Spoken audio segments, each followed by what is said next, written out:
రోజు రోజుకి పిల్లలని పట్ల విపరీత గారంతో చివరికి ఎటు కాకుండా చేస్తున్న తల్లిదండ్రుల వలన భవిష్యత్ తరాలు నాశనం అవుతుందంటూ ఒక మాస్టర్ గారి ఆవేదన ఒకటి బాగా వైరల్ అవుతుంది. అది ఒక్కసారి విందాం.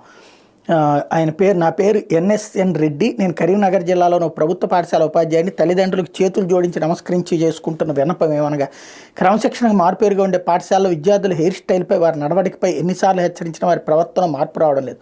ఉపాధ్యాయులు చూస్తూ ఏం చేయలేని నిస్సహాయ స్థితిలో ఉంటున్నారు. తల్లిదండ్రులకు తమ పిల్లలపై శ్రద్ధ నియంత్రణ లేకపోతే ఇలానే తయారవుతారు. క్రమశిక్షణ మాటలతో రాదు, కొద్దిపాటి దండన భయభక్తులు ఉంటేనే వస్తుంది. పిల్లలకి బడిలో భయం లేదు, ఇంట్లో భయం లేదు. అందుచేతనే సమాజం ఈరోజు భయభ్రాంతులకు గురవుతుంది. వాళ్లే ఈ రోజుల్లో రౌడీల్లా తిరుగుతున్నారు.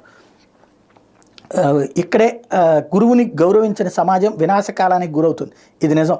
గురువు అంటే భయం లేదు, మరియు గౌరవం లేదు. ఇక చదువు సంస్కారం ఎట్లా వస్తుంది? కొట్టద్దు, తిట్టద్దు, బడికి రాని వాడిని ఎందుకు రావట్లేవు అని అడగద్దు. చదవ